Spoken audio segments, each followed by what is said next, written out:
Natin yung furniture mga angel. Dito oh. May mga kodson sila dito oh.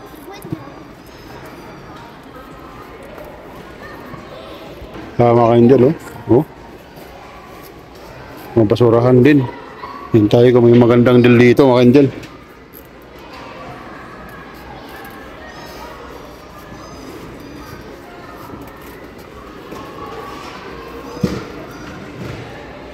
Pullman 109 siya mga ka-angel, 60% pa. Tapos kung 109 yan, so 60%, so papalo ka lang ng mga ano dito mga ka-angel, kulang 50. Magulo mga ka-angel oh, winter tire oh. Yan, masel din dito oh. Yan. Yung Biscuit Basin na sumabog na geyser noong July. So Canada immigration o Canada border po tayo mga Indian. So yos.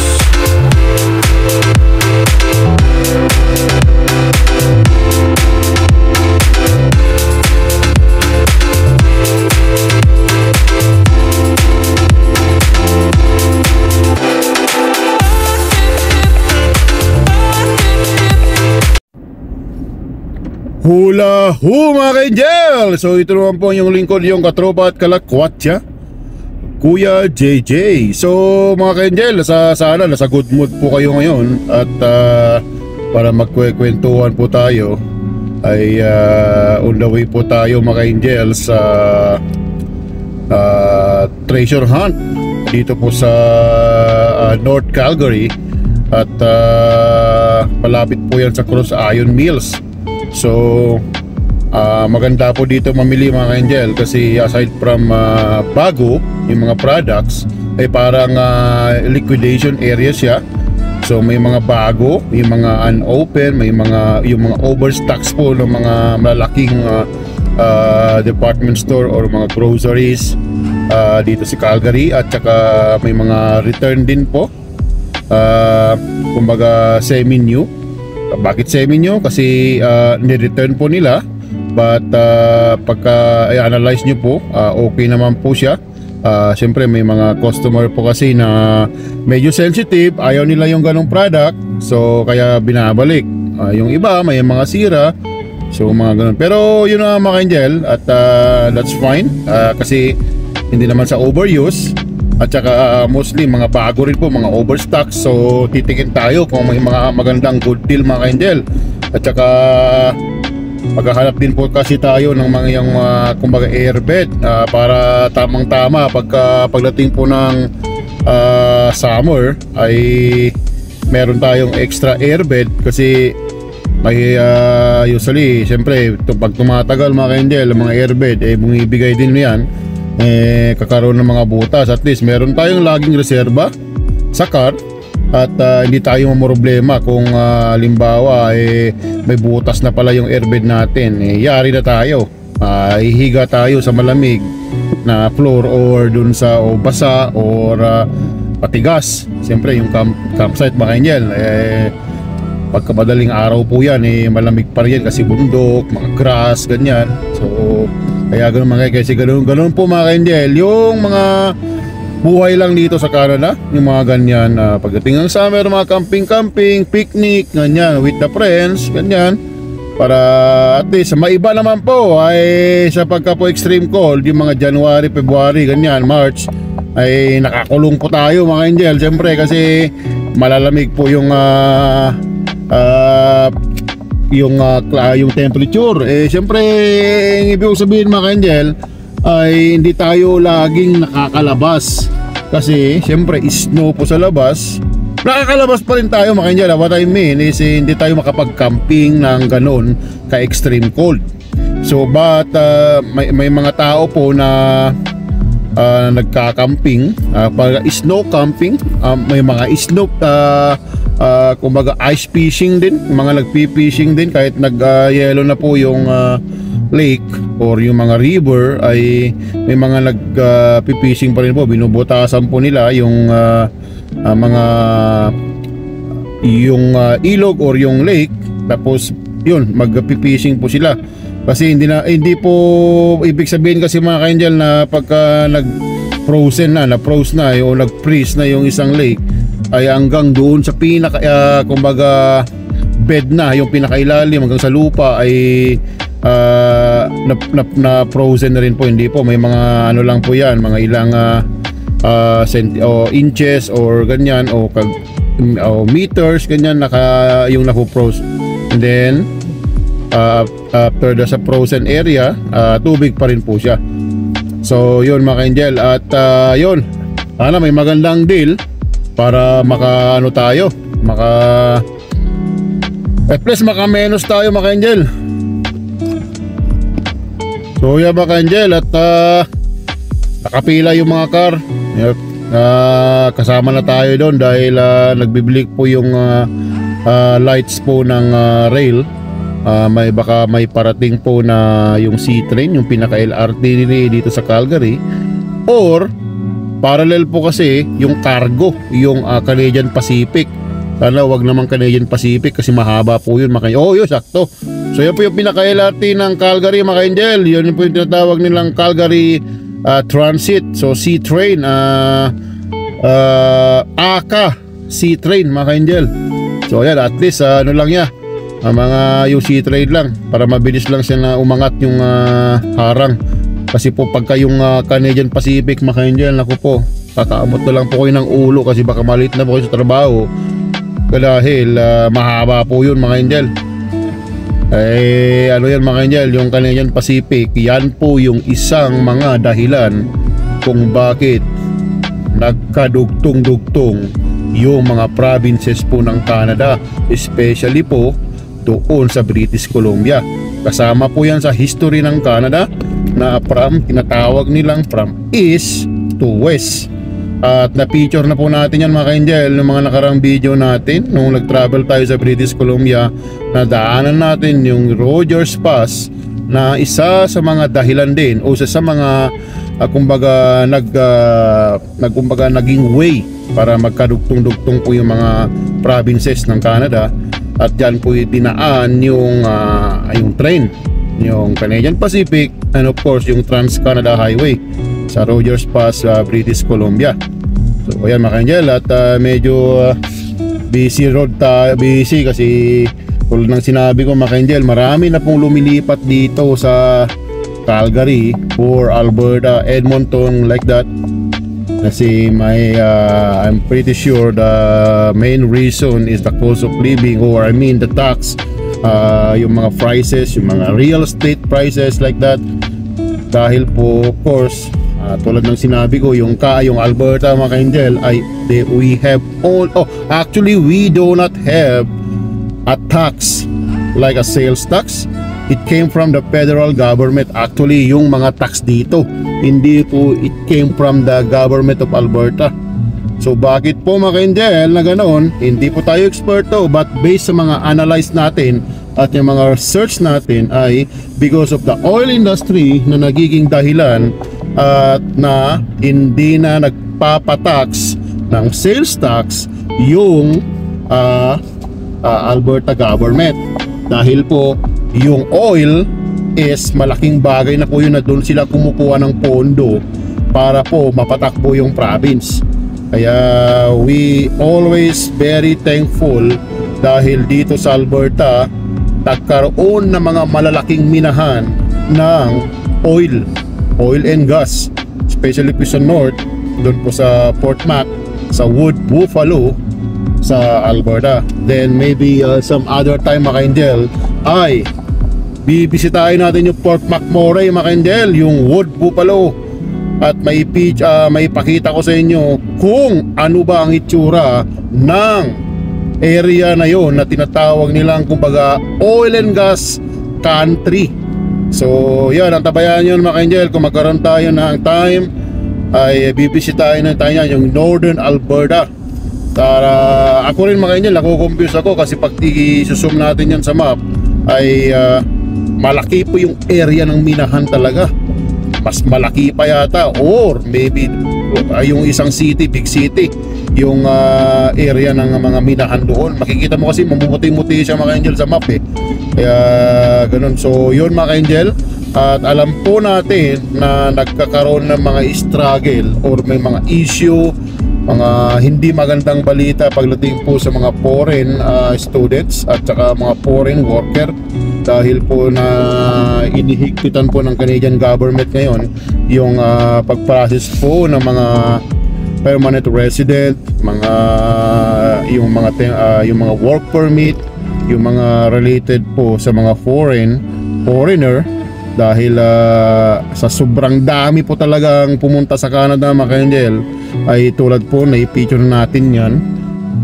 So yun mga ka-angel, at gusto lang maalagaan ng Canadian government yung mga residente nila, yung mga citizen nila, and of course yung mga permanent resident na at least sila yung priority pa rin pagdating po sa mga trabaho. Of course, obvious naman po yan, kahit sa anong bansa naman priority nila kung yung mga nakatira dito, yung mga citizen at permanent resident.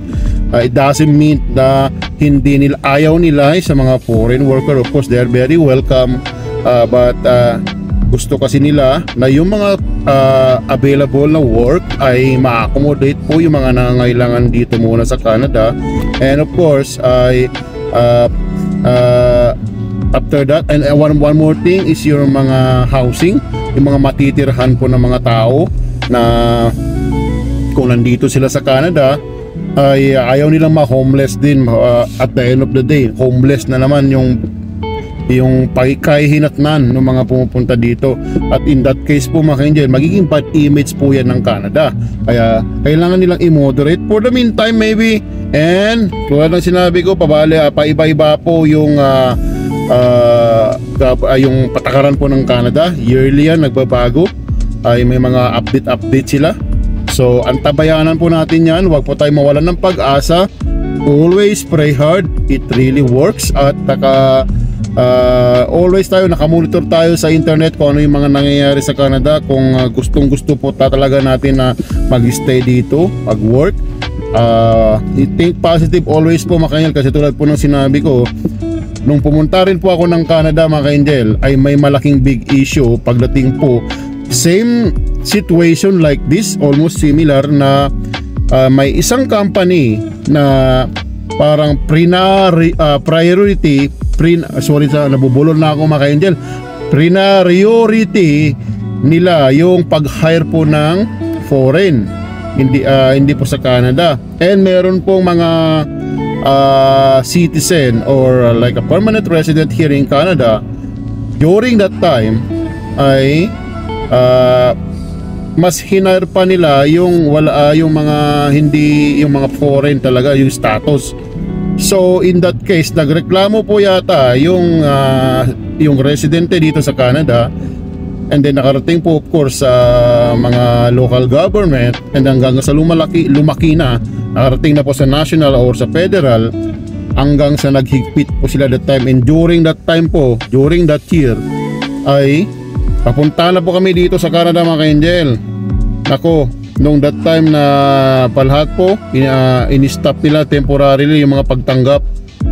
At iniisip ko po that time baka pati kami ay may makasama rin po sa ganong bagong patakaran ng Canada. So iniisip ko mga parang na-disappoint or nawawalan ako ng pag-asa. But tulad ng sinabi ko, hindi tayo pwede magpatalo sa disappointment. Kailangan nating i-outcome yan, at mag-always pray to God po rin tayo. So may flight na po kami mga ka-angel that time. Ay iniisip ko that time, kumbaga ginto naging bato pa. Pero hindi yun mga ka-angel, hindi end of the day na. So thanks God mga ka-angel, dahil after a few days po yata yun, nilift na po ng Canadian government yung order na lahat po i-temporary stop muna nila lahat. Ay nag-decide po sila yung mga may flights na may mga contract na LMO pa po kasi that time, labor market opinion, katumbas po ngayon ng LMIA, yung labor market impact assessment na pinalitan ng LMIA. Ay kami kompletong papel na, flight na lang. So during that time, lahat po na may mga ganong papel ay tinanggap nila na sila ay matutuloy. Yung lahat pa lang po yung mag-a-apply pa lang na during that time, ayun po yung mga naapektuhan. So temporary stop, but yung mga nakaprocess na, may mga visa na, may mga flights na, may mga contract na sa company, especially LMO, ay tuloy po. So awa ng Panginoon mga kanyel, kaya nandito tayo ngayon, nakapunta tayo sa Canada. Kaya very very thankful. Tulad ng sinabi ko, pray hard, it really works. At after that mga kanyel, hanggang sa naayos na po ng Canadian government yung mga problema that time, naayos na rin po yung naging big issue na sinasabi ko, ay naayos naman. At yun, at nag-start na sila ulit na magtanggap ng mga aplikante na foreigner na gustong mag-work dito sa Canada. So tulad po ng sinabi ko mga ka-angel, it's always applicable sa nangyayari ngayon dahil almost similar po yung mga issue. Ay magdasal lang po tayo mga ka-angel, think positive. Kung nandito tayo, research mga ka-angel, huwag kayong tumigil sa pagre-research. Ano yung diskarte, saan provinces, saang territory nangangailangan ng tao that you can go there for now. Kung makakuha kayo, contact any person. Kung may mga community naman sa social media yan na mga grupo ng mga Pilipino sa Canada na they might help you with your problem sa mga status ninyo, at maaaring pumunta kayo sa let's say for example Northwest Territory, Yukon, Nunavut. Those are the territories that they are in need of more labor force because of the small population they have right now. So yun mga ka-angel, at research lang mga ka-angel. At tulad ng sinabi ko, marami rin po tayong pinagdaanan ng mga trials, struggle before tayo nakapunta sa Canada. Hindi po very easy yung nangyari din sa amin. At tulad ng sinabi ko, think positive, always pray to God, it really works. Okay mga ka-angel, so yun, tuloy-tuloy pagka-drive natin mga ka-angel. So mga ka-angel ay may dadagdag ko lang ay if you really want to come here in Canada, kung gusto nyo po talagang mag-work, mag-study, or talagang manirahan dito, never give up. Kahit anumang trial yan, just keep on trying. Lahat po ng paraan gagawin ninyo, and I believe pagsasamahan nyo po yan ng isang prayer, I'm sure ma-achieve nyo po yung pinapangarap ninyo na magkapunta, maka-stay dito sa Canada. So never give up. Tanggalin nyo po yan sa isipan ninyo yung give up. So pagka yun po ay gusto nyo talagang pumunta dito, tulad po nung sinabi ko, if you are here in Canada mga ka-angel, you got the right choice. Bakit po? How many times ko na po nasabi, yung benefits po dito ay hindi matatawaran.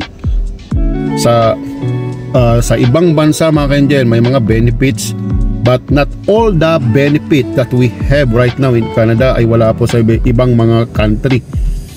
Kaya especially po number one po yung health system, yung universal health po na ngayon ay tulad ng sinabi ko, ayaw natin o hindi ay pupunta talaga tayo sa pagkatanda mga ka-angel, o magkakasakit, dahil ganun talaga ang buhay.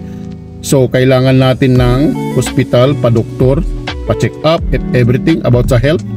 Ay dito po ay wala kang babayaran mga ka-angel. So yun ang very important talaga na i-consider talaga natin all the time. Kaya tulad ng sinabi ko, pagka gusto nyo talaga punta dito, never give up. Try everything, try your best.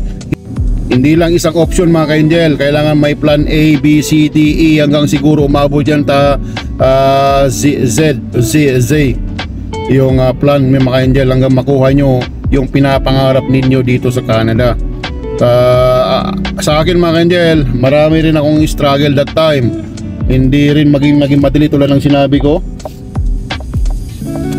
Dumaan po ako sa butas ng karayom din mga ka-angel bago ako nakapunta dito. Hanggang sa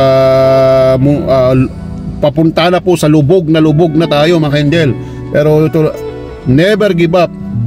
Tulad nga, mahilig tayo sa basketball mga ka-angel, yung tagline or parang motto ng Ginebra San Miguel, na never say die mga ka-angel. So yun ay ini-encourage, nagbibigay lang po ko ng inspirasyon sa inyo. At search lang mga ka-angel, try to check the 3 territories: Northwest Territory, Nunavut, at saka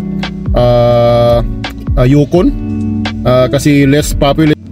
I-try nyo po yung mga provinces mga ka-angel na less population, like yung mga smaller provinces or the provinces na or territories na maliit talaga yung population. So sa province, andyan po yung Prince Edward Island, yan po yung New Brunswick, andyan po yung Nova Scotia, and patok na patok ngayon mga ka-angel yung Saskatchewan, and even Manitoba. Yung malalaki po kasing provinces like po yung British Columbia, Alberta, Ontario, and Quebec, they have a big population at marami pong nagmumove, especially po dito. Maaring pahirapan po ngayon sa tingin ko ang yung sa mga permanent resident dahil po nga sobrang daming pumupunta. Maraming kalaban mga ka-angel, hindi lang tayong mga Pilipino, yung mga iba nating kalahi din sa Asia, marami nagpupunta rin dito, plus the European countries po na naapektuhan ng mga giyera-giyera. So marami tayong kalaban. So kalaban sa pag-process. Kaya kumbaga kung nakikita mo sa sarili mo na may yung mga o yung mga criteria na hinahanap ngayon sa pag-process ay alam mong medyo tagilid ka, then mag plan B, plan C ka sa other provinces mga ka-angel. Baka sakali doon ka na makakuha ng mga pagkakataon para makapag-stay dito sa Canada. At one more thing ay keep on searching lang mga ka-angel. Yun lang may advice ko sa mga kapatid natin na nandito na at yung mga papunta pa lang dito. Kaya maraming mga ka-angel, wag lang kayo magaling lang kayong mag-search sa internet. High-tech na tayo ngayon. So yun lang aking may advice sa inyo mga ka-angel. At hopefully at magtiwala lang tayo sa Panginoon. At ang nasa atin ang gawa, nasa Diyos ang awa, sabi nga, ika nga. So yun mga ka-angel. At kita-kita tayo mamaya sa treasure hunt. At pansamantala ko muna i-post mga ka-angel or yung tapusin yung video natin at itutuloy natin sa treasure hunt. One eternity later. Angel, maganda yung mga deal dito. Mga heater. Yan. 50%. Yan, treasure hunt tayo mga angel. Sa north ng Calgary. Tapat ng Amazon. Mga angel oh, 64 na lang siya mga angel oh. Pwede. Pang Halloween mga angel. Dami magandang deal dito mga angel oh. Para sa mga to sledding, 14 lang. Yun. Angel, treasure hunt dito sa Rocky View. Yan maganda dito mga angel. Yung mga brand new po mga products dito. Yan mga kumbaga overstocks po sa mga malaking mga stores. Yan mga angel Yan mga angel. Treasure hunt. Ito mga ka-angel may mga prions na mga ito gallons microwave mga ka-angel air fryer pala 50% off mga ka-angel. Yan ito 39 lang siya. Ito pwede ito mga ka-angel 59 ang emergency lang. Tama ka hindi mga mahilig sa mga ihaw-ihaw Dun steak mga angel kano siya 169 na lang. Pwede na. Mga microwave mga angel, bili tayo ng microwave mga sa basement mga angel. Mga water dispenser mga angel dami. Pwede ito mga angel ilagay lang manok dito, pwede na. Mga french fries. Uy, plato. Wow. Ito, kutsilyo mga angel. Pwede ito mga angel, pang travel para may lagayan siya Safety. Pwede ito mga angel. Pagka nagka-travel tayo, luto tayo ng mga spam. Oh, mga vacuum mga angel, oh. Yun. Smash tray mga angel, oh. Basura mga angel. Yan. Uy. Pwede to. Pabango. Pabango sa bahay, oh. Yan, oh. Magkano? $10 na lang mga angel. Ang pala-pala nila dito, mga 50% off talaga sila ngayon, oh. Ilang jacket to, mga damit din mamaya mga angel. Dito tayo nakabili ng $5 na sapatos noon mga angel, last year. Naiwanan natin sa LA yung sapatos na yun. Kalimutan natin, so tingin tayo baka may maganda, may stock silang ganun pa rin. Kasi magaan lang siya mga angel. Komportable ang mga paa. Ito magandang deal mga angel, 50% off pa yan. 59 lang siya. Ito pumapalo ng mga 70 yan. Tayo ng furniture. Dito baka may magandang deal, mga frame, oh. 80% mga angel. Oh. Gulong pa mga angel, oh. Yan, oh. Oh, mga ganyan. Dahil lumaki na siya lahat, oh. Maliit lang nung pumunta kami dito 2 years ago mga angel. Ayan, oh. Marami siyang mga hanapin natin yung sapatos mga angel. Ito siguro. Yun.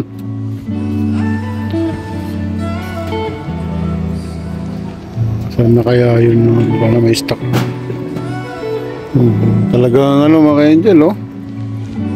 Nasisimot na siya.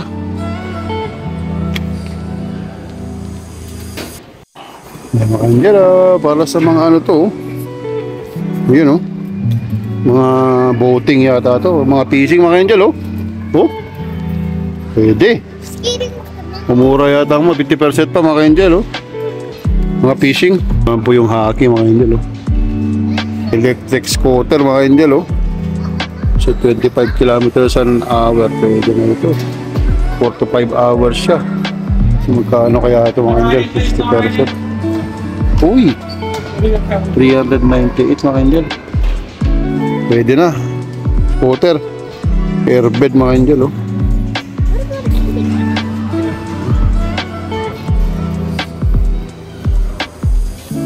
Tayo ng magandang airbed mga angel. So mga angel, at nakabili lang tayo ng airbed tsaka mga tools, mga ibang jacket, damit. Wala yung hinahanap natin na sapatos mga angel, sayang. $5 pa naman yun. Naiwanan ko kasi sa LA yung isa kong yung sapatos ko na yun. So sayang mga angel. So yun mga angel, puntahan nyo yan, oh. Treasure Hunt dito sa Northeast. Katapat lang po ng Amazon yan mga angel, oh. Yan, oh. Yan, oh. Yan. So yan yung Amazon mga angel, oh. Yan yung Amazon. Yan. So yan mga angel. At mura po dito, oh. Mga brand new, oh. May mga overstock tsaka may mga returns. So let's go mga angel. Mga angel, yung Amazon mga angel, oh. Yan. Pinakaunang Amazon po yan sa Alberta mga angel. Yan, YYC1. So katapat lang po niya mga angel yung Treasure Hunt doon, oh. Yun. So yan mga angel, at alis na tayo, oh. Ito yung mga industrial area mga angel, oh. Dito dito tayo nagwo-work dati mga angel, sa banda dito ay wala pa tong mga to dati mga angel. Yan, may tinatayo na naman mga angel, oh. I'm sure at bayaran nyo yan mga angel. Dito sa Rocky View yan, north ng Calgary. Maraming opportunity yan kung nasa palapit lang kayo dito nakatira sa north. So dito yung mga applyan ng trabaho mga angel, kung ang nature o mga experience ninyo ay mga industrial, mga factory. So ito tamang-tama dito mga angel. At sigurado may chance kayong matanggap kasi ganito yung mga dito, mga work. So maraming company dito mga angel, mga logistics area. Kaya i-check nyo po yan. Tulad lang po sinabi ko mga angel, apply until you succeed. Pag mawalan ng pag-asa sa una hindi makukuha, try pa rin. Kaya tulad ng ginagawa natin mga angel, tayo nag-give up. until makamtan natin ang mga pangarap natin sa buhay, mga Angel. Kaya mga Angel, Rocky View County. So ito po yung boundary ng Calgary at saka Rocky View County. So tulad nakikita nyo mga Angel, daming industrial area, mga building dito. So ayan mga Angel, yan, daming mga tinatayo dito ngayon. Kaya talagang nagbo-boom po yung Calgary, Metro Calgary mga Angel. Kaya mga Angel, sa left, yan po yung Corsayon Mills. So mag-left tayo dito at bibisitahin natin yung isang mall dito, yung Horizon Mall na parang Tianggehan, makanya parang Divisoria Mall. Kaya mga Angel, yung Horizon Mall, oh. Yan. Ito mga Angel, wrong timing nung nagbukas ito, nung pandemic.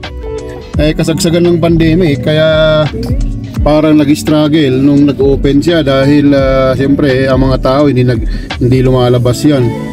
Kaya medyo nag-struggle tong mall na to nung nag-open. Kaya hanggang ngayon parang at least nag-i-improve naman na. May mga establishment na sa loob na marami. Mga Angel, Horizon Mall, hindi po Harrison Plaza mga Angel, ha. Sa Pasay City, hindi po, ha, iba yun. Kaya mga Angel, pupunta tayo ngayon sa mall na yan, bibisitahin natin. Yan po yung Horizon Mall mga Angel, at iba po yung style ng mall na ito kasi parang Divisoria Mall style, mga Tianggehan. So may maganda po ditong parang castle, ice castle, indoor playground sa loob po. So tala po mga Angel. Yan mga Angel, oh. Ganyan po yung tsura, oh, mga Tianggehan. Kaya mga Angel, oh, may mga nila, may mga shawarma, fruit. Mga Angel, mga chess, oh.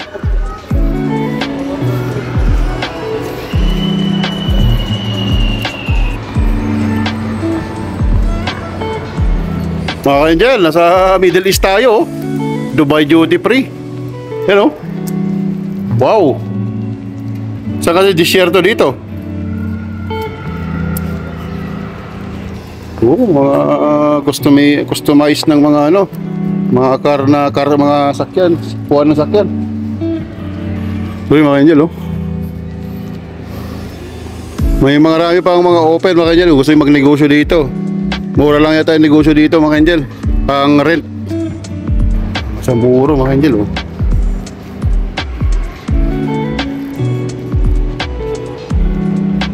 Parang customized ng mga gifts. Ayan. Bilyaran mga Angel. Oh. Monopoly mga Angel, oh.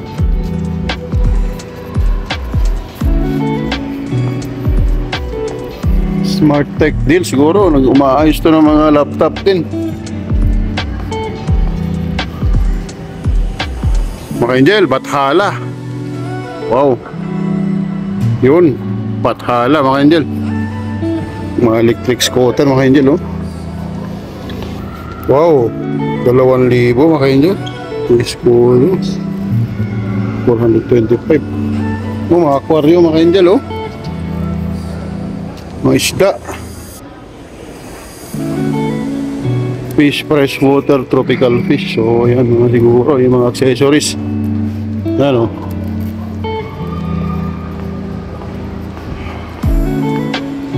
Angel, kung gusto nyo magpa-print, lagay sa wall. Ayan, oh, may printan din dito.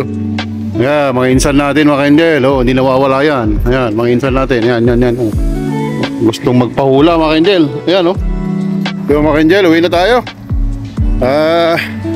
Nag-close na yata pala yung hinahanap natin. So para namin na open pa siya o nandito pa sa mall nga. So babalik daw siya by next year. So that's good. So uwi na mo tayo mga Angel para kumain ng dinner. So ingat po kayo lagi mga Angel. Stay safe, pray hard, it works. Ito po ang inyong lingkod yung katropat Kalakwatsa. Matagal na tayo hindi nagagalito mga Angel. Kuya JJ, God bless po.